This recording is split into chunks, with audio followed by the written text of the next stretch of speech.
Yil davomida litsenziya talablarini bajarmagan 8 nafar xonandaning litsenziyasi muddatidan avval tugatilgan.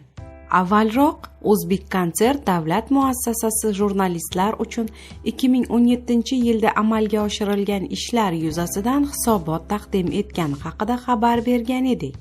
Unda so'zga chiqqan muassasa direktori Odiljon Abduqahhorov Prezident Shavkat Mirziyoyevning 3-avgust kuni O'zbekiston ijodkor ziyolilari bilan o'tkazgan yig'ilishi san'atkorlar faoliyatida muhim o'rin tutganini ta'kidladi.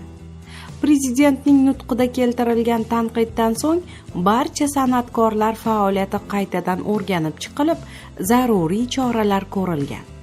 Faoliyatining ayrim turlarini litsenziyalash to'g'risidagi O'zbekiston Respublikasi qonunining 22-24 moddalari hamda O'zbekiston Respublikasi Vazirlar Mahkamasining 2015-yil 9-dekabrdagi 354-son qarorining 1-ilovasi 37-bandiga asoslanib, O'zbekistonda xizmat ko'rsatgan artist Tohir Sodiqov, Nihol mukofoti sovrindorlari Shahnoza Otaboyeva, Bunyodbek Saidov, Dilmurod Sultonov, Sharof Muqimov, xonandalar Xadicha Qurbonova, Sherali Bekmurodov, Aziza Niyozmetovalar litsenziyalari tugatildi.